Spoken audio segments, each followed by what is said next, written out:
Ladies and gentlemen, today we reflect on a moment that captured global attention when India's External Affairs Minister, Dr. S. Jaishankar, uttered one word that shook not just a nation, but the corridors of power across America. That word was a multipolarity. Why did this word send such shockwaves? Because it was more than vocabulary, it was a declaration of a new world order. For decades, America has been accustomed to a unipolar system where decisions revolved around its interests, its vision, and its leadership. But with one word, Jaishankar reminded the world that the era of dominance is fading and the rise of equal voices has begun. Multipolarity is not about confrontation, it's about balance. It's about respecting sovereignty, embracing diversity of thought, and acknowledging that strength lies not in one power, but in many. India, with its growing economy, strategic partnerships, and independent foreign policy, represents this changing tide. This moment wasn't just about India. It was about a message to the world that nations large and small must be heard, that alliances cannot be dictated, and that the future belongs to cooperation, not control. The word was a multipolarity, symbolizing the end of a unipolar world order, dominated by one power. Challenge to U.S. dominance, Jaishankar emphasized that no single nation can dictate global affairs anymore. India's independent foreign policy, refusing to take sides blindly. India is charting its own course. Balance over control multipolarity stresses cooperation, not coercion. Global resonance, smaller nations see this as a chance for their voices to be respected. Historic shift, the speech marks India's position as a central pillar in shaping the future world order. When Dr. Jaishankar used the word multipolarity, it wasn't just a passing remark.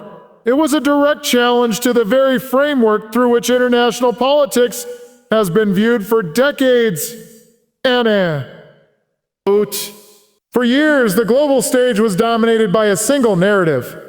The idea that one nation, primarily the United States, stood as the unquestioned center of power, influence, and decision-making. The world was expected to follow, align, and adapt to that singular authority. But with one word, Jaishankar made it clear that the world of today no longer fits into that old mold. Multipolarity is the acknowledgement that power is now dispersed among several nations. Nations with strong economies, strategic importance, cultural influence, and political will. It means there is no longer just one capital of the world. From Washington to Beijing, from New Delhi to Moscow, from Brussels to Tokyo, influence is now shared, contested, and diversified. This word sent tremors through America's strategic circles because it essentially questioned the foundation of their foreign policy, the assumption that U.S. dominance is permanent and unchallenged. By choosing a multipolarity, Jaishankar didn't just describe a reality, he declared India's stance in shaping it. The word carried with it the weight of India's aspirations and its refusal to be a pawn in another nation's geopolitical game.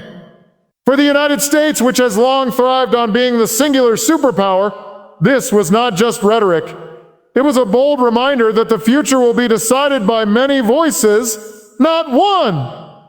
When Jaishankar spoke of multipolarity, it was more than a descriptive term. It was a direct challenge to the long-standing dominance of the United States in global affairs. For decades, America has operated under the belief that its political, military, and economic power positioned it as the world's primary decision-maker. Whether it was international conflicts, trade rules, or even cultural narratives, the expectation was that the U.S. perspective would take precedence, and others would simply fall in line.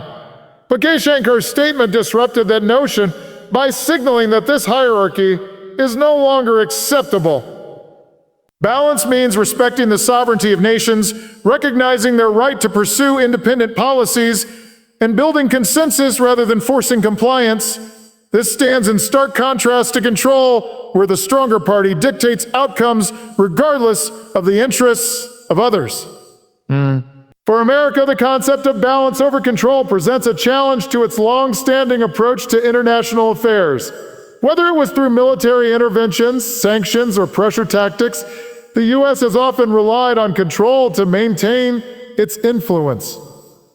Jaishankar's words question whether such methods are sustainable in a world where emerging powers are unwilling to be dictated to. Balance, he implied, is the only way forward because in an interconnected world, control is not only unjust but also impractical. By framing multipolarity as a pursuit of balance, Jaishankar elevated the conversation beyond politics and power games. He reminded the world that true leadership is not about how much control one can exert, but about how effectively one can harmonize competing interests. This vision of balance challenges the very foundation of global dominance and offers a new way of imagining international relations, one where respect, fairness, and dialogue become the real instruments of power. One of the most striking aspects of Jaishankar's message was not only how it challenged the traditional centers of power, but also how deeply it resonated with nations across the globe, especially those in the global south. For years, smaller countries have lived in the shadow of great powers, often finding their voices drowned out in global institutions dominated by a handful of influential states. When Jaishankar spoke of multipolarity, he was not just speaking for India. He was speaking for every country that has long yearned for a more equal seat at the table. This is why his words carried such weight. They gave expression to a silent consensus that had been building among the overlooked and underestimated. The resonance comes from a sense of fairness. Many nations, from Africa to Latin America to Southeast Asia, have felt that the current international order is tilted against them, shaped by the interests of a few rather than the needs of the many. Multipolarity, as Jaishankar framed it, offers a corrective, a system where diverse perspectives matter, where alliances are not exclusive clubs, and where smaller nations are not coerced into choices that undermine their sovereignty. For these countries, hearing a leader of India, a rising power with global credibility, assert this principle was nothing short of validation.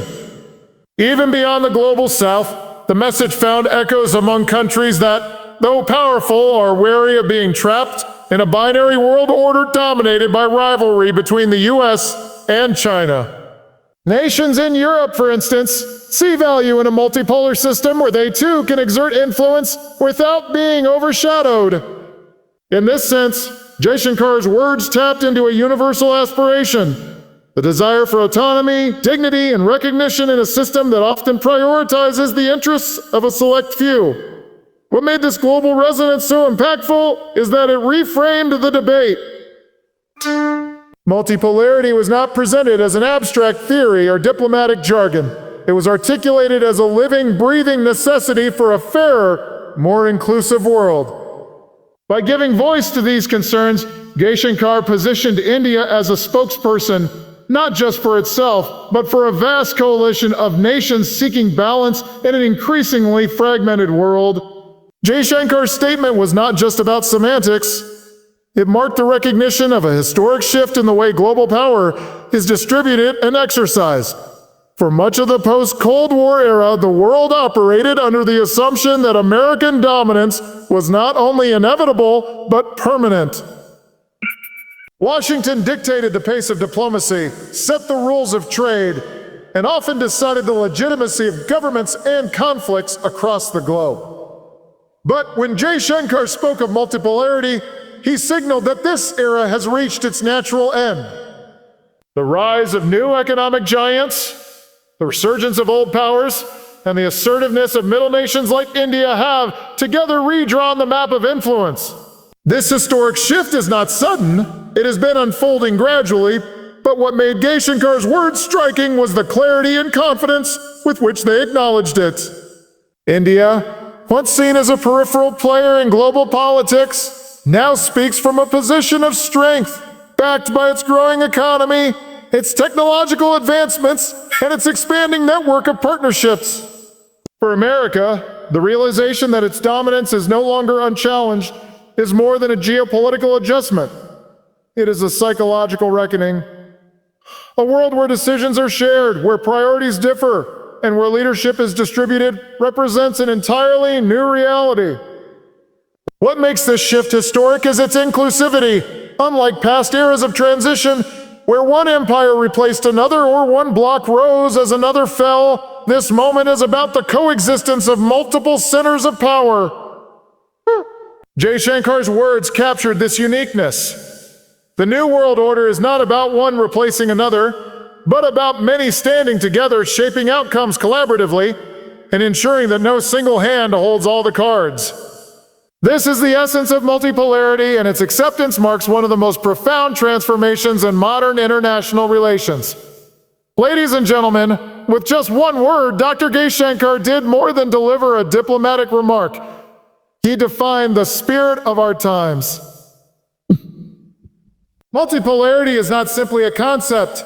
It is the reality of the 21st century, a reality where power is shared, sovereignty is respected, and every nation has the right to shape its own destiny. What shocked America was not the word itself, but the confidence behind it. The realization that the age of unquestioned dominance is giving way to an era of shared responsibility. And in that era, India is not a spectator, it is a central pillar, a voice of reason, and a champion of balance. The world is watching, history is shifting, and the message is clear. The future will not be written by one power alone.